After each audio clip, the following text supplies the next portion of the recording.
وہ مسافر عرب کے صحرا میں اکیلا چلا جا رہا تھا۔ 8 ہجری کے زمانے میں عرب کا وہ علاقہ جہاں مکہ اور مدینہ واقع ہے بڑا ہی خوفناک صحرا ہوا کرتا تھا، جلتا اور انسانوں کو جھلساتا ہوا ریگزار۔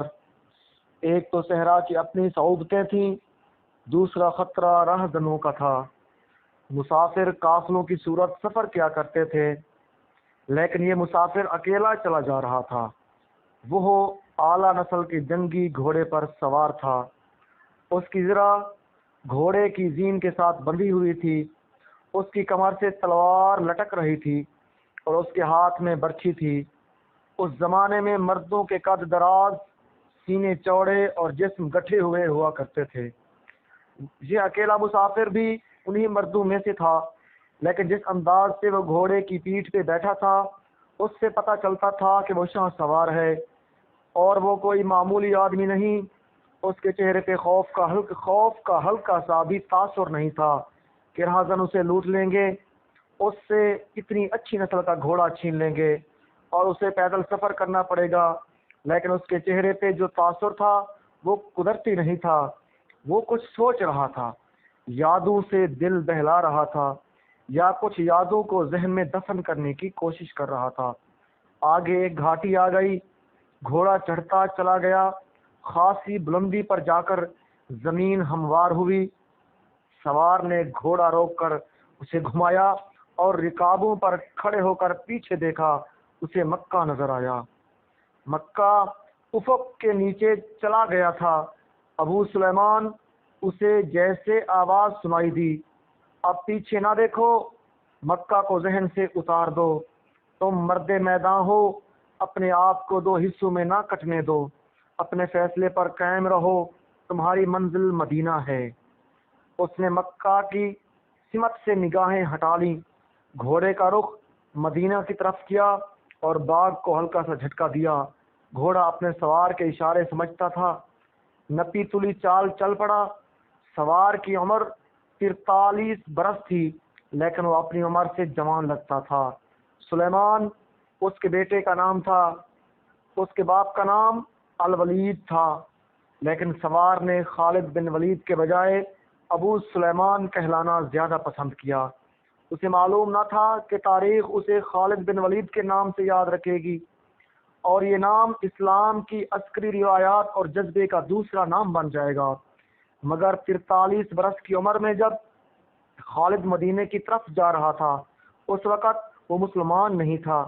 چھوٹی چھوٹی جھڑپوں کے علاوہ وہ مسلمانوں کے خلاف 2 بڑی جنگیں، جنگ احد اور جنگ خندق لڑ چکا تھا۔ جب رسول کریم صلی اللہ علیہ وسلم پر 610 عیسوی بروز سموار پہلی وحی نازل ہوئی، اس وقت خالد کی عمر 24 سال تھی۔ اس وقت وہ اپنے قبیلے بنو مخزوم کی عسکری قوت کا قائد بن چکا تھا۔ بنو مخزوم کا شمار قریش کے چند ایک معزز خاندانوں میں ہوتا تھا۔ قریش کی عسکری امور اسی خاندان کے سپرد تھے۔ قریش خالد کے باپ الولید کے احکام اور فیصلے مانتے تھے۔ 24 برس کی عمر میں یہ حیثیت خالد کو بھی حاصل ہو گئی، مگر اس حیثیت کو ٹھکرا کر خالد ابو سلیمان مدینے کو جا رہا تھا۔ کبھی وہ محسوس کرتا جیسے اس کی ذات سے کوئی قوت اسے پیچھے کو گھسیٹ رہی ہے۔ جب وہ اس قوت کے اثر کو محسوس کرتا تو اس کی گردن پیچھے کو مڑ جاتی، لیکن اس کی اپنی ذات سے ایک آواز اٹھتی، اے آگے دیکھ خالد، تو ولید کا بیٹا تو ہے لیکن وہ مر گیا ہے، اب تو سلیمان کا باپ ہے، وہ زندہ ہے۔ اس کے ذہن میں 2 نام اٹک گئے تھے، محمد رسول اللہ جو ایک نیا دین لے کر آئے تھے، اور الولید جو خالد کا باپ اور محمد صلی اللہ علیہ وسلم اور آپ صلی اللہ علیہ وسلم کے نئے دین کا بہت بڑا دشمن تھا۔ باپ یہ دشمنی ورثے کے طور پر خالد کے حوالے کر کے دنیا سے اٹھ گیا تھا۔ خالد کے گھوڑے نے پانی کی مشق پر اپنے آپ ہی رخ بدل لیا۔ خالد نے ادھر دیکھا، اسے گول دائرے میں کھجوروں کے درخت اور صحرا کی جھاڑی نما درخت نظر آئے۔ گھوڑا ادھر ہی جا رہا تھا۔ نخلستان میں داخل ہو کر خالد گھوڑے سے کود گیا۔ امامہ اتار کر وہ پانی کے کنارے 2 زانو ہو گیا۔ اس نے پانی چلو بھر بھر کر اپنے سر پر ڈالا اور 2-4 چھینٹے منہ پر پھینکے۔ اس کا گھوڑا پانی پی رہا تھا۔ خالد نے اس چشمہ سے پانی پیا جو صرف انسانوں کے استعمال کے لیے تھا۔ یہ ایک چھوٹا سا جنگل تھا۔ خالد نے گھوڑے کی زین اتاری اور زین کے ساتھ بندھی ہوئی چھوٹی سی ایک دری کھولی۔ دری کھول کر جھاڑی نما درختوں کے جھنڈ تلے بچھائی اور لیٹ گیا۔ وہ تھک گیا تھا، تھوڑی ہی دیر کے لیے سو جانا چاہتا تھا، مگر اس کے ذہن میں یادوں کا جو قافلہ چل پڑا تھا وہ اسے سونے نہیں دے رہا تھا۔ اسے 60 سال پہلے کا ایک دن یاد آیا جب اس کے عزیزوں نے محمد صلی اللہ علیہ وسلم کو قتل کرنے کا منصوبہ بنایا تھا۔ اس منصوبے میں خالد کا باپ الولید پیش تھا۔ وہ ستمبر 622 عیسوی کی ایک رات تھی۔ قریش نے رسول خدا صلی اللہ علیہ وسلم کو سوتے میں قتل کرنے کے لیے ایسے آدمی چنے تھے جو انسانوں کے روپ میں وحشی اور درندے تھے۔ خالد قریش کے سرکردہ خاندان کا جوان تھا۔ اس وقت اس کی عمر 27 سال تھی۔ وہ حضور صلی اللہ علیہ وسلم کے قتل کی سازش میں شریک تھا، لیکن وہ قتل کے لیے جانے والوں کے گروہ میں شامل نہیں تھا۔ اسے 60 سال پہلے کی وہ رات گزرے ہوئے کل کی طرح یاد تھی۔ وہ اس قتل پر خوش بھی تھا اور ناخوش بھی۔ خوش اس لیے کہ اس نے اپنے قبیلے کے ہی ایک آدمی نے اس کے مذہب کو جو بت پرستی تھی باطل کہہ دیا اور اپنے آپ کو خدا کا پیغمبر کہہ دیا۔ ایسے دشمن کے قتل پر خوش ہونا فطری بات تھی، اور وہ ناخوش اس لیے تھا کہ وہ اپنے دشمن کو للکار کر آمنے سامنے کی لڑائی لڑنے کا قائل تھا۔ اس نے سوئے ہوئے دشمن کو قتل کرنے کی کبھی سوچی ہی نہیں تھی۔ بہرحال اس نے اس سازش کی مخالفت نہیں کی، لیکن قتل کی رات جب قاتل رسول خدا کو مقررہ وقت پر قتل کرنے گئے تو آپ صلی اللہ علیہ وسلم کا مکان خالی تھا۔ وہاں گھر کا سامان بھی نہیں تھا، نہ آپ صلی اللہ علیہ وسلم کا گھوڑا تھا، نہ اونٹنی تھی۔ قریش اس امید پر سوئے ہوئے تھے کہ صبح انہیں خوشخبری ملے گی کہ ان کے مذہب کو جھٹلانے اور انہیں اپنے نئے مذہب کی طرف بلانے والا قتل ہو گیا، مگر صبح وہ ایک دوسرے کو مایوسی کے عالم میں دیکھ رہے تھے۔ پھر وہ سرگوشیوں میں ایک دوسرے سے پوچھنے لگے، محمد کہاں گیا؟ رسول خدا صلی اللہ علیہ وسلم قتل کے وقت سے بہت پہلے اپنے قتل کی سازش سے آگاہ ہو کر یثرب مدینہ کو ہجرت کر گئے تھے۔ صبح تک آپ صلی اللہ علیہ وسلم بہت دور نکل گئے۔ خالد کے ذہن سے یادیں پھورتی چلی آ رہی تھی۔ ذہن پیچھے ہی پیچھے ہٹتے ہٹتے 16 برس دور جا نکلا۔ 613 عیسوی کی ایک شام رسول کریم صلی اللہ علیہ وسلم نے قریش کے چند ایک سرکردہ افراد کو اپنے ہاں کھانے پر مدعو کیا۔ کھانے کے بعد رسول کریم صلی اللہ علیہ وسلم نے اپنے مہمانوں سے کہا، اے بنی عبد المطلب، میں تمہارے سامنے جو تحفہ پیش کرنے لگا ہوں وہ عرب کا کوئی اور شخص پیش نہیں کر سکتا، اس لیے کہ اللہ نے مجھے منتخب کیا ہے۔ مجھے اللہ نے حکم دیا ہے کہ تمہیں ایک ایسے مذہب کی طرف بلاؤں جو تمہاری دنیا کے ساتھ تمہاری عاقبت بھی آسودہ اور مسرور کر دے۔ اس طرح رسول خدا صلی اللہ علیہ وسلم نے پہلی وحی کے نزول کے 3 سال بعد اپنے قریبی عزیزوں کو اسلام قبول کرنے کی دعوت دی۔ خالد اس محفل میں نہیں تھا، اس کا باپ مدعو تھا۔ اس نے خالد کو مذاق اڑانے کے انداز میں بتایا تھا کہ عبد المطلب کے پوتے محمد صلی اللہ علیہ وسلم نے کہا ہے کہ وہ اللہ کا بھیجا ہوا نبی ہے۔ ہم جانتے ہیں کہ عبد المطلب قریش کا ایک سردار تھا۔ الولید نے اپنے بیٹے خالد سے کہا، بے شک محمد کا خاندان اعلیٰ حیثیت رکھتا ہے، لیکن نبوت کا دعویٰ اس خاندان کا کوئی فرد کیوں کرے؟ اللہ کی قسم اور حبل اور عزا کی، میرے خاندان کا رتبہ کسی سے کم نہیں۔ کیا نبوت کا دعویٰ کر کے کوئی ہم سے اونچا ہو سکتا ہے؟ آپ نے اسے کیا کہا؟ خالد نے پوچھا۔ پہلے تو ہم چپ ہو گئے، پھر ہم سب ہنس پڑے۔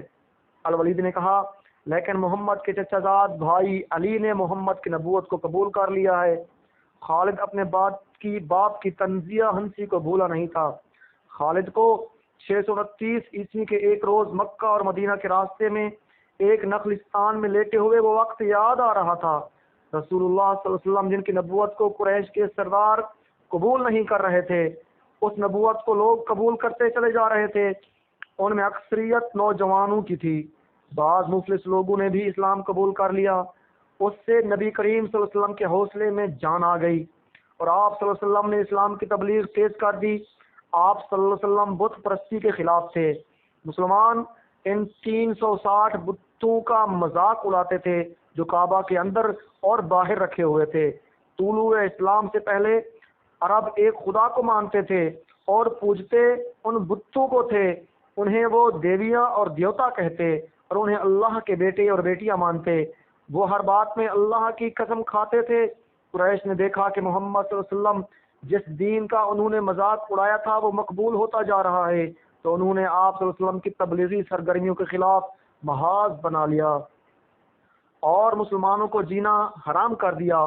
خالد کو یاد آ رہا تھا کہ اس نے اللہ کے رسول صلی اللہ علیہ وسلم کو گلیوں اور بازاروں میں لوگوں کو اکٹھا کر کے انہیں اسلام قبول کرنے کی دعوت دیتے اور بتاتے دیکھا کہ بت انہیں نہ فائدہ دے سکتے ہیں نہ نقصان دے سکتے ہیں، عبادت کے لائق صرف اللہ ہے جو وحدہ لا شریک ہے۔ رسول خدا صلی اللہ علیہ وسلم کی مخالفت کے قائد قریش کے 4 سردار تھے۔ ایک تو خالد کا باپ الولید تھا، دوسرا نبی کریم صلی اللہ علیہ وسلم کا اپنا چچا ابو لہب تھا، تیسرا ابو سفیان اور چوتھا ابو الحکم تھا جو خالد کا چچا زاد بھائی تھا۔ مسلمانوں پر سب سے زیادہ ظلم و تشدد اسی شخص نے کیا تھا۔ وہ جہالت کی حد تک کینہ پرور اور مسلم کش تھا، اس لیے مسلمان اسے ابو جہل کہنے لگے تھے۔ یہ نام اتنا عام ہوا کہ لوگ جیسے اس کا اصل نام بھول ہی گئے۔ تاریخ نے بھی اسے اس پستہ قد، بھینگے اور لوہے کی طرح مضبوط آدمی کو ابو جہل کے نام سے ہی یاد رکھا۔ خالد کو یہ یادیں پریشان کرنے لگیں، شاید شرمسار بھی تھا۔ قریش کے لوگوں نے رسول خدا صلی اللہ علیہ وسلم کے گھر میں کئی بار غلاظت پھینکی تھی۔ جہاں کوئی مسلمان اسلام کی تبلیغ کر رہا ہوتا وہاں قریش کے آدمی جا پہنچتے اور ہلڑ مچاتے۔ بد اخلاق اور دھتکارے ہوئے آدمیوں کو رسول خدا صلی اللہ علیہ وسلم کو پریشان کرتے رہنے کے کام پر لگا دیا گیا تھا۔ خالد کو یہ اطمینان ضرور تھا کہ اس کے باپ نے محمد صلی اللہ علیہ وسلم کے خلاف ایسی کوئی گھٹیا حرکت نہیں کی تھی۔ وہ 2 مرتبہ قریش کے 3-4 سرداروں کو ساتھ لے کر رسول خدا صلی اللہ علیہ وسلم کے چچا ابو طالب کے پاس یہ کہنے گیا تھا کہ وہ اپنے بھتیجے رسول خدا صلی اللہ علیہ وسلم کو بتوں کی توہین اور نبوت کے دعویٰ سے روکے، ورنہ وہ کسی کے ہاتھوں قتل ہو جائے گا۔ ابو طالب نے ان لوگوں کو 2 مرتبہ ٹال دیا تھا۔ خالد کو اپنے باپ کی بہت بڑی قربانی یاد آئی۔ عمارہ خالد کا بھائی تھا، وہ خاص طور پر خوبصورت نوجوان تھا، وہ ذہین تھا اور اس میں بانک پن تھا۔ خالد کے باپ الولید نے اپنے اتنے خوبصورت بیٹے عمارہ کو قریش کے 2 سرداروں کے حوالے کیا اور انہیں کہا کہ اسے محمد کے چچا ابو طالب کے پاس لے جاؤ اور اس سے کہو کہ میرا بیٹا رکھ لو اور اس کے بدلے محمد صلی اللہ علیہ وسلم ہمیں دے دو۔ خالد اپنے باپ کے اس فیصلے پر کانپ اٹھا تھا اور جب اس کا بھائی عمارہ دونوں سرداروں کے ساتھ چلا گیا تھا تو خالد تنہائی میں جا کر رویا تھا۔ ابو طالب سرداروں نے عمارہ کو رسول کریم صلی اللہ علیہ وسلم کے چچا کے آگے کر کے کہا تھا، اسے تم جانتے ہو، یہ عمارہ بن ولید ہے۔ تم یہ بھی جانتے ہوگے کہ بنو ہاشم نے جس کے تم سردار ہو ابھی تک اس جیسا سجیلا اور عقل مند جوان پیدا نہیں کیا۔ یہ ہم ہمیشہ کے لیے تمہارے حوالے کرنے آئے ہیں۔ اسے اپنا بیٹا بنا کر رکھو گے تو یہ تمام عمر فرما بردار ہی رہے گا، اگر اسے اپنا غلام بناؤ گے تو قسم اللہ کی تم پر اپنی جان بھی قربان کر دے گا، مگر تم اسے میرے حوالے کیوں کر رہے ہو؟ ابو طالب نے پوچھا، کیا بنو مخزوم کی ماؤں نے اپنے بیٹوں کو نیلام کرنا شروع کر دیا ہے؟ کہو اس کی کتنی قیمت چاہتے ہو، اس کے بعد ہمیں اپنا بھتیجا محمد دے دو۔ قریش کے ایک سردار نے کہا، تمہارا یہ بھتیجا تمہاری رسوائی کا باعث بن گیا ہے، اس نے تمہارے آباء و اجداد کے مذہب کو رد کر کے نیا مذہب بنا لیا ہے۔ کیا تم دیکھ نہیں رہے کہ اس نے قبیلے میں آدمی کو آدمی کا دشمن بنا دیا ہے؟ تم میرے بھتیجے کو لے جا کر کیا کرو گے؟ قتل کریں گے۔ قریش کے دوسرے سردار نے جواب دیا، ہم محمد صلی اللہ علیہ وسلم کو قتل کریں گے؟ یہ بے انصافی نہیں ہوگی؟ تم دیکھ رہے ہو کہ ہم تمہارے بھتیجے کے بدلے تمہیں اپنا بیٹا دے رہے ہیں، یہ بہت بڑی بے انصافی ہوگی۔ ابو طالب نے کہا، تم میرے بھتیجے کو قتل کرو گے اور میں تمہارے بیٹے کو پالوں گا، اس پر خرچ کروں گا اور اسے بہت اچھی زندگی دوں گا۔ تم میرے پاس کیسا انصاف لے کر آئے ہو؟ میں تمہیں عزت سے رخصت کرتا ہوں۔ خالد نے جب اپنے بھائی کو اپنے سرداروں کے ساتھ واپس آتے دیکھا اور سرداروں سے سنا کہ ابو طالب نے یہ سودا قبول کر لیا ہے تو خالد کو دلی مسرت ہوئی تھی۔ محمد صلی اللہ علیہ وسلم کا تم نے کیا بگاڑ لیا تھا ابو سلیمان؟ خالد کی ذات سے ایک سوال اٹھا۔ اس نے خیالوں میں سر ہلایا اور دل میں کہا، کچھ نہیں، بے شک محمد صلی اللہ علیہ وسلم کا جسم طاقتور ہے لیکن رکانہ بن عبد یزید جیسے پہلوان کو اٹھا کر پرکھنے کے لیے صرف جسمانی طاقت کافی نہیں۔ رکانہ بن عبد یزید رسول کریم صلی اللہ علیہ وسلم کا چچا تھا، جس نے اسلام قبول کیا تھا، جس نے اسلام قبول نہیں کیا تھا۔ یہ عرب کا مانا ہوا پہلوان تھا، نامی گرامی پہلوان آئے جنہیں اس نے ایک ہی داؤ میں پٹک کر اٹھنے کے قابل ہی نہ چھوڑا۔ وہ وحشی انسان تھا، صرف لڑنا مارنا جانتا تھا۔ خالد کو وہ وقت یاد آنے لگا جب مسلمانوں کو دکھ کرنے والے 3-4 آدمیوں نے ایک دن رکانہ پہلوان کو خوب کھلایا پلایا اور اسے کہا تھا کہ تمہارا بھتیجا محمد صلی اللہ علیہ وسلم کسی کے ہاتھ نہیں آتا، نہ اپنی تبلیغ سے باز آتا ہے، نہ کسی سے ڈرتا ہے، اور لوگ اس کے باتوں کے جادو میں آتے چلے جاتے ہیں۔ کیا تم اسے سیدھا نہیں کر سکتے؟ کیا تم میرے ہاتھوں سے اس کی ہڈیاں توڑوانا چاہتے ہو؟ رکانہ نے اپنے چہرے پر مست کا تاثر پیدا کر کے تکبر کے لہجے میں کہا تھا، لاؤ اسے میرے مقابلے پہ، لیکن وہ میرا نام سن کر مکہ سے بھاگ جائے گا۔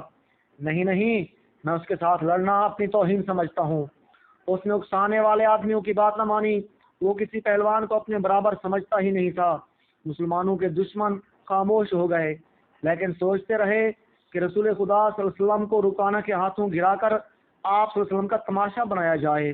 مکہ کے یہودی خاص طور پر رسول اکرم صلی اللہ علیہ وسلم کے دشمن تھے، لیکن وہ کھل کر میدان میں نہیں آتے تھے۔ وہ خوش تھے کہ اہل قریش آپس میں بٹ کر ایک دوسرے کے دشمن ہو گئے ہیں۔ انہیں پتہ چل گیا کہ قریش کے کچھ آدمیوں نے رکانہ پہلوان کو اکسایا ہے کہ وہ رسول خدا صلی اللہ علیہ وسلم کو کشتی کے لیے للکارے، لیکن وہ نہیں مان رہا تھا۔ ایک روز رکانہ رات کے وقت ایک گلی سے گزر رہا تھا کہ اس کے قریب سے ایک بڑی حسین اور جوان لڑکی گزری۔ چاندنی رات میں لڑکی نے رکانہ کو پہچان لیا اور مسکرائی۔ رکانہ وحشی تھا، وہ رک گیا اور لڑکی کا راستہ روک لیا۔ کیا تم جانتی ہو کہ عورت مرد کی طرف دیکھ کر مسکراتی ہے تو اس کا کیا مطلب ہوتا ہے؟ رکانہ پہلوان نے پوچھا، کون ہو تم؟ اس کا مطلب یہ ہوتا ہے کہ عورت اس مرد کو چاہتی ہے۔ اس جوان لڑکی نے جواب دیا، میں سبت بنت ارمن ہوں۔ اوہ، ارمن یہودی کی بیٹی؟ رکانہ نے کہا اور لڑکی کے کندھوں پر ہاتھ رکھ کر اسے اپنے قریب کر کے بولا، کیا میرا جسم تجھے اتنا اچھا لگتا ہے، اور کیا میری طاقت تمہاری طاقت نے مجھے مایوس کر دیا ہے؟ سبت نے پیچھے ہٹتے ہوئے کہا، تم اپنے بھتیجے محمد سے ڈرتے ہو؟ کون کہتا ہے؟ رکانہ نے گرج کر پوچھا۔ سب کہتے ہیں۔ سبت نے کہا، پہلے محمد کو گراؤ، میں اپنا جسم تمہیں انعام میں دوں گی۔ اللہ کے بیٹوں اور بیٹیوں کی قسم، تیری بات پوری کر کے تیرے سامنے آؤں گا۔ رکانہ نے کہا، لیکن تو نے غلط سنا ہے کہ میں محمد سے ڈرتا ہوں۔ بات یہ ہے کہ میں اسے اپنے سے کمزور کے ساتھ لڑنا اپنی توہین سمجھتا ہوں، لیکن تیری بات پوری کروں گا۔ مشہور مورخ ابن ہشام نے لکھا ہے کہ رسول کریم صلی اللہ علیہ وسلم نے خود رکانہ پہلوان کو کشتی کے لیے للکارا تھا، لیکن دوسرے مورخ ابن الاسیر نے جو شہادت پیش کی ہے وہ صحیح ہے کہ رکانہ نے محمد صلی اللہ علیہ وسلم کو کشتی کے لیے للکارا، اور اس نے کہا تھا، میرے بھائی کے بیٹے، تم بڑے دل اور بڑی جرأت والے آدمی ہو۔ میں یہ بھی جانتا ہوں کہ تم جھوٹ بولنے سے نفرت کرتے ہو، لیکن مرد کی جرأت اور صداقت کا پتہ اکھاڑے میں چلتا ہے۔ اور میرے مقابلے میں اکھاڑے میں اترو، اگر مجھے گرا لو تو میں تمہیں اللہ کا بھیجا ہوا نبی مان لوں گا، اللہ کی قسم تمہارا مذہب قبول کر لوں گا، لیکن یہ ایک بھتیجے اور چچا کی کشتی نہیں ہوگی۔ رسول خدا صلی اللہ علیہ وسلم نے رکانہ کی للکار کے جواب میں کہا، ایک بت پرست اور سچے دین کے ایک پیغمبر کی لڑائی ہوگی، تو ہار گیا تو اپنا وہ وعدہ بھول نہ جانا۔ مکہ میں خبر صحرا کی آندھی کی طرح پھیل گئی کہ رکانہ پہلوان اور محمد صلی اللہ علیہ وسلم کی کشتی ہوگی، اور جو ہار جائے گا وہ جیتنے والے کا مذہب قبول کر لے گا۔ قریش کا بچہ مرد و زن اور یہودی ہجوم کر کے آ گئے۔ مسلمانوں کی تعداد بہت تھوڑی تھی، وہ تلواروں اور برچھیوں سے مسلح ہو کر آئے، کیونکہ انہیں خطرہ محسوس ہو رہا تھا کہ قریش کشتی کو بہانہ بنا کر رسول خدا صلی اللہ علیہ وسلم کو قتل کر دیں گے۔ عرب کا سب سے زیادہ طاقتور اور وحشی پہلوان رکانہ بن عبد یزید رسول کریم صلی اللہ علیہ وسلم کے مقابلے میں اترا ہے۔ اس نے رسول خدا صلی اللہ علیہ وسلم پر تنزیہ نظر ڈالی اور آپ صلی اللہ علیہ وسلم پر تھپتی کسی۔ آپ صلی اللہ علیہ وسلم مکمل خاموشی اور اطمینان سے رکانہ کی آنکھوں میں آنکھیں ڈال کر دیکھتے رہے، وہ بے خبری میں کوئی داؤ نہ کھیل جائے۔ رکانہ آپ صلی اللہ علیہ وسلم کے ارد گرد یوں گھوما جیسے شیر اپنے شکار کے ارد گرد گھوم گیا ہو اور اب اسے کھا جائے گا۔ ہجوم رسول اکرم صلی اللہ علیہ وسلم کا مذاق اڑا رہا تھا۔ مسلمان خاموش تھے، وہ دل ہی دل میں اللہ کو یاد کر رہے تھے۔ انہوں نے اپنی تلواروں کے دستوں پہ ہاتھ رکھے ہوئے تھے۔ پھر نہ جانے کیا ہوا، رسول اکرم صلی اللہ علیہ وسلم نے کیا داؤ کھیلا۔ ابن الاسیر کہتا ہے کہ آپ نے رکانہ کو اٹھا کر زمین پر پٹخ دیا۔ رکانہ زخمی شیر کی طرح اٹھا اور غرا کر آپ صلی اللہ علیہ وسلم پر حملہ آور ہوا۔ آپ صلی اللہ علیہ وسلم نے پھر وہی داؤ کھیلا اور اسے پٹخ دیا۔ وہ اٹھا تو آپ صلی اللہ علیہ وسلم نے اسے تیسری بار پٹخ دیا۔ بھاری بھرکم جسم 3 بار پٹکا گیا تو کشتی جاری رکھنے کے قابل نہ رہا۔ رکانہ سر جھکا کر اکھاڑے سے نکل گیا۔ ہجوم پر سناٹا طاری ہو گیا اور مسلمان ننگی تلواریں اور برچیاں ہوا میں لہرا لہرا کر اور اچھال اچھال کر نعرے لگا رہے تھے۔ چچا رکانہ، رسول اللہ صلی اللہ علیہ وسلم نے للکار کر کہا، اپنا وعدہ پورا کر اور یہی اعلان کر کہ آج سے تو مسلمان ہے۔ رکانہ نے قبول اسلام سے صاف انکار کر دیا۔ یہ طاقت جسمانی نہیں تھی۔ خالد نے نخلستان میں لیٹے لیٹے اپنے آپ سے کہا، رکانہ کو یوں 3 بار پٹخنا تو دور کی بات ہے، اسے کوئی بچھاڑ بھی نہیں سکتا تھا۔ رسول اکرم صلی اللہ علیہ وسلم کا تصور خالد کے ذہن میں نکھر آیا۔ وہ آپ صلی اللہ علیہ وسلم کو اچھی طرح سے جانتا تھا، لیکن اب وہ محسوس کر رہا تھا جیسے وہ محمد صلی اللہ علیہ وسلم کوئی اور تھے جنہیں وہ بچپن سے جانتا تھا۔ اس کے بعد آپ صلی اللہ علیہ وسلم نے جو رخ اختیار کیا تھا اس میں خالد آپ صلی اللہ علیہ وسلم کو نہیں پہچانتا تھا۔ نبوت کے دعویٰ کے بعد خالد کی آپ صلی اللہ علیہ وسلم کے ساتھ بول چال بند ہو گئی تھی۔ وہ آپ صلی اللہ علیہ وسلم کے ساتھ 2 ہاتھ کرنا چاہتا تھا، لیکن وہ رکانہ کی طرح پہلوان نہیں تھا۔ وہ میدان جنگ میں لڑنے والا اور لڑنے والوں کی قیادت کرنے والا جنگجو تھا، لیکن اس وقت مسلمانوں کی فوج کی صورت میں لڑنے کے قابل نہیں تھے۔ جب مسلمان فوج کی صورت میں لڑنے کے قابل ہوئے اور قریش کے ساتھ ان کا پہلا معرکہ ہوا، اس وقت خالد کے لیے ایسے حالات پیدا ہو گئے تھے کہ اس معرکے میں شامل نہیں ہو سکتا تھا۔ اسے بہت افسوس تھا۔ یہ معرکہ بدر کا تھا جس میں 313 مجاہدین اسلام نے 1000 قریش کو شکست دی تھی۔ خالد دانت پیستا رہ گیا تھا، لیکن اس روز جب وہ اس نخلستان میں لیٹا ہوا تھا اسے خیال آیا کہ 313 نے 1000 کو کس طرح سے شکست دے دی تھی۔ اس نے شکست کھا کے آنے والوں سے پوچھا تھا کہ مسلمانوں میں وہ کون سی خوبی تھی جس نے انہیں فتح یاب کیا تھا۔ خالد اٹھ بیٹھا اور انگلی سے ریت پر بدر کے میدان کے خد و خال بنا کر قریش اور مسلمانوں کی پوزیشنیں اور مارکے کے دوران دونوں کی چالوں کی لکیریں بنانے لگا۔ باپ نے اسے فن حرب و ضرب کا ماہر بنا دیا تھا۔ بچپن میں اسے گھڑ سواری سکھائی، لڑکپن میں اسے اکھڑ اور منہ زور گھوڑوں کو قابو میں لانے کے قابل بنایا۔ نوجوانی میں وہ شاہ سوار بن چکا تھا۔ شتر سواری میں بھی وہ ماہر تھا۔ اس کا باپ ہی اس کا استاد تھا۔ اس نے خالد کو نہ صرف سپاہی بلکہ سالار بنا دیا تھا۔ خالد کو جنگ و جدل اتنی اچھی لگی کہ وہ لڑنے اور لڑانے کے طریقوں پر غور کرنے لگا اور جوانی میں فوج کی قیادت کے قابل ہو گیا۔ اسے بدر کی لڑائی میں شامل نہ ہو سکنے کا افسوس تھا اور وہ انتقام کے طریقے سوچتا رہتا تھا، لیکن اب اس کی سوچوں کا دھارا اور طرف چل پڑا تھا۔ مکہ سے روانگی سے کچھ عرصہ پہلے وہ اس سوچ میں کھو گیا تھا کہ رسول اکرم صلی اللہ علیہ وسلم نے رکانہ پہلوان کو 3 بار پٹخا تھا۔ بدر میں آپ صلی اللہ علیہ وسلم نے محض 313 مجاہدین سے 1000 کو شکست دی۔ یہ کوئی اور ہی قوت تھی، لیکن بدر کے مارکے کے بعد اس کے دل میں مسلمانوں کے خلاف انتقام کی آگ سلگ رہی تھی۔ مسلمان مارکہ بدر میں قریش کے بہت سے آدمیوں کو قیدی بنا کر لے گئے تھے۔ قریش کے سرداروں کے لیے تو یہ صدمہ تھا۔ اس کا بہت برا اثر خالد نے قبول کیا تھا۔ اسے یاد تھا کہ جب بدر کا مارکہ لڑا جا رہا تھا اور مکہ میں کوئی خبر نہیں پہنچ رہی تھی کہ مارکہ کا انجام کیا ہوا، مکہ کے لوگ بدر کی سمت دیکھتے رہتے تھے، ادھر سے کوئی سوار دوڑا آئے گا اور فتح کی خبر سنائے گا۔ آخر ایک روز ایک شتر سوار آتا نظر آیا۔ لوگ اس کی طرف دوڑ پڑے۔ سوار نے عرب کے رواج کے مطابق اپنا کرتا پھاڑ دیا تھا اور روتا آ رہا تھا۔ بری خبر لانے والے قاصد ایسے ہی کیا کرتے تھے۔ وہ جب لوگوں کے درمیان پہنچا تو اس نے روتے ہوئے بتایا کہ اہل قریش کو بہت بری شکست ہوئی ہے۔ جس کے عزیز رشتہ دار لڑنے گئے تھے وہ ایک دوسرے سے آگے بڑھ بڑھ کر ان کے متعلق پوچھتے تھے، وہ زندہ ہیں، زخمی ہیں یا مارے گئے ہیں۔ شکست خوردہ قریش پیچھے آ رہے تھے۔ مارے جانے والوں میں 17 افراد خالد کے قبیلے بنو مخزوم کے تھے اور سب کے ساتھ خالد کا خون بڑا قریبی رشتہ دار ابو جہل بھی مارا گیا تھا۔ خالد کا بھائی جس کا نام ولید تھا جنگی قیدی بن گیا تھا۔ ابو سفیان جو کہ قریش کے سرداروں کا سردار تھا اور اس کی بیوی ہند بھی موجود تھے۔ کچھ میرے باپ اور میرے چچا کے متعلق بتا اے قاصد۔ ہند نے پوچھا، تمہارا باپ عتبہ، علی اور حمزہ کے ہاتھوں مارا گیا قاصد نے کہا اور تمہارے چچا شیبہ کو اکیلے حمزہ نے قتل کیا اور تمہارا بیٹا حنظلہ علی کے ہاتھوں مارا گیا ہے۔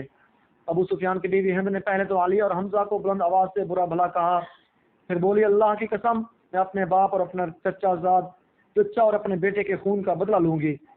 ابو سفیان پر خاموشی طاری تھی۔ خالد کا خون کھول رہا تھا۔ قریش کے 70 آدمی مارے گئے تھے اور جو جنگی قیدی ہوئے تھے ان کی تعداد بھی اتنی ہی تھی۔ خالد اٹھا، دری جھاڑ کر لپیٹی اور گھوڑے کی جین کے ساتھ باندھ کر سوار ہوا اور مدینہ کی سمت چل پڑا۔ اس نے ذہن کو یادوں سے خالی کر دینا چاہا، لیکن اس کا ذہن مدینہ پہنچ جاتا تھا جہاں رسول خدا صلی اللہ علیہ وسلم تھے اور جو تبلیغ اسلام کا مرکز بن گیا تھا۔ آپ صلی اللہ علیہ وسلم کا خیال آتے ہی اس کا ذہن پیچھے چلا جاتا اور اسے وہ منظر دکھاتا جس کے خالق حضور صلی اللہ علیہ وسلم تھے۔ اس کے ذہن میں ہند کے الفاظ یاد آئے جو اس نے اپنے خاوند ابو سفیان سے کہے تھے، میں اپنے باپ اور چچا کو بھول سکتی ہوں۔ ہند نے کہا تھا، کیا میں اپنے لخت جگر حنظلہ کو بھول جاؤں؟ ماں اپنے بیٹے کو کیسے بھول سکتی ہے؟ اللہ کی قسم میں محمد کو اپنے بیٹے کا خون معاف نہیں کروں گی۔ یہ لڑائی محمد نے کرائی ہے، میں حمزہ اور علی کو نہیں بخشوں گی۔ وہ میرے باپ، میرے چچا اور میرے بیٹے کے قاتل ہیں۔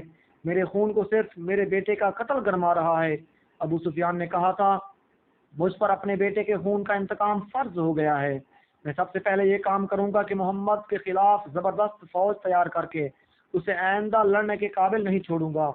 مشہور مورخ اور واقعہ نگار واقعی لکھتا ہے کہ اگلے ہی روز ابو سفیان نے تمام سرداروں کو بلایا اور میں زیادہ تعداد ان سرداروں کی تھی جو کسی نہ کسی وجہ سے جنگ بدر میں شریک نہیں ہو سکے تھے، اور ان میں سے ہر ایک کا کوئی نہ کوئی عزیز اس جنگ میں مارا گیا تھا۔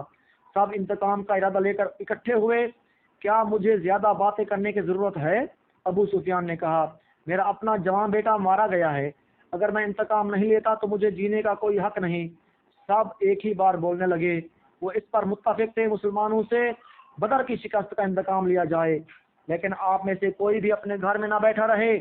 خالد نے کہا، بدر میں ہم صرف اس لیے ذلت میں گھرے کہ سردار گھروں میں بیٹھے رہے اور ان لوگوں کو لڑنے بھیج دیا جو قریش کی عظمت کو نہیں سمجھتے تھے۔ کیا میرے باپ کو بھی قریش کی عظمت کا خیال نہ تھا؟ خالد کے چچا زاد بھائی اکرمہ اور ابو جہل کا بیٹا تھا۔ برہم ہوتے ہوئے کہا، کیا صفوان بن امیہ کے باپ کو بھی الولید کے قریش کی عظمت کا خیال نہ تھا؟ تم کہاں تھے ولید کے بیٹے؟ ہم یہاں ایک دوسرے سے لڑنے کے لیے اکٹھے نہیں ہوئے۔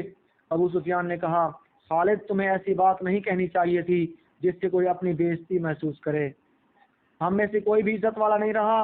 خالد نے کہا، ہم سب اس وقت تک بے عزت رہیں گے جب تک ہم محمد صلی اللہ علیہ وسلم اور اس کے چیلوں کو ہمیشہ کے لیے ختم نہیں کر دیتے۔ مجھے اپنے گھوڑے کے سمو کی قسم، میرے خون کی گرمی نے میری آنکھیں جلا دی ہیں۔ ان آنکھوں کو مسلمانوں کا خون ٹھنڈا کر سکتا ہے۔ میں پھر کہوں گا، اب سردار آگے ہوں گے اور میں جانتا ہوں کہ میں میدان جنگ میں کہاں ہوں گا، لیکن جنگ میں ہمارا جو سردار ہوگا میں اس کے حکم کا پابند رہوں گا، اور اگر میں سمجھوں گا کہ مجھے سردار نے ایسا حکم دیا ہے جو ہمیں نقصان دے گا تو میں ایسا حکم نہیں مانوں گا۔ سب نے متفقہ طور پر ابو سفیان کو اپنا سردار مقرر کیا۔ اس سے ایک روز پہلے اہل مکہ کا ایک قافلہ فلسطین سے مکہ واپس آیا تھا۔ یہ تجارتی قافلہ تھا۔ مکہ کے باشندوں خصوصاً قریش کے اور خاندان نے اس تجارت میں حصہ ڈالا تھا۔ اس قافلے میں کم و بیش 1000 اونٹ تھے۔ جو مال گیا تھا اس کی مالیت 50,000 دینار تھی۔ قافلے کا سردار ابو سفیان تھا جس نے 50,000 پر 50,000 دینار منافع کمایا تھا۔ قافلے سے واپسی کا راستہ مدینہ سے گزرتا تھا۔ مسلمانوں کو پتہ چل گیا۔ انہوں نے پورے قافلے کو گرفتار کرنے کا ارادہ کیا اور ایک مقام پر قافلے کو گھیرے میں لے لیا، لیکن وہ زمین ایسی تھی کہ ابو سفیان نے ایک آدمی اور ایک اونٹ کو زمین کے اونچے نیچے خد و خال سے فائدہ اٹھاتے ہوئے گھیرے سے نکال دیا تھا۔ خالد کا گھوڑا خرامہ مدینہ کی طرف چلا جا رہا تھا، مگر خالد کا ذہن پیچھے کو سفر کر رہا تھا۔ اسے اس وقت کا جب قریش انتقام کی اسکیم بنا رہے تھے ایک ایک لفظ جو کسی نے کہا تھا سنائی دے رہا تھا۔ اگر تم نے مجھے اپنی سرداری دی ہے تو میرے ہر فیصلے کی پابندی تم پر لازم ہے۔ ابو سفیان نے کہا، میرا پہلا فیصلہ یہ ہے کہ میں ابھی 50,000 دینار منافع سب میں تقسیم نہیں کیا، وہ میں تقسیم نہیں کروں گا۔ یہ مسلمانوں کے خلاف فیصلہ کن جنگ میں استعمال ہوگا۔ مجھے اور میرے خاندان کو یہ فیصلہ منظور ہے۔ سب سے پہلے خالد نے کہا، پھر منظور ہے، ایسا ہی کرو۔ منظور ہے کہ آوازیں اٹھیں۔ میرا دوسرا حکم یہ ہے کہ ابو سفیان نے کہا جنگ بدر میں ہمارے جو آدمی مارے گئے ہیں ان کے لواحے کین و آہذاری کر رہے ہیں، میں نے مردوں کو دھاڑے مارتے اور عورتوں کو بین کرتے سنا ہے۔ اللہ کی قسم جب آنسو بہ جاتے ہیں تو انتقام کی آگ سرد ہو جاتی ہے۔ آج سے بدر کے مقتولین پر کوئی نہیں روئے گا۔ اور میرا تیسرا حکم یہ ہے کہ مسلمانوں نے بدر کی لڑائی میں ہمارے جن آدمیوں کو قید کیا ہے ان کی رہائی کے لیے کوئی کوشش نہیں کی جائے گی۔ تم جانتے ہو کہ مسلمانوں نے قیدیوں کی رہائی کے لیے ان کے درجے مقرر کر دیے ہیں اور ان کا فدیہ 1000 سے 40 درہم مقرر کیا ہے۔ ہم مسلمانوں کو 1 درہم بھی نہیں دیں گے، یہ رقم ہمارے ہی خلاف استعمال ہوگی۔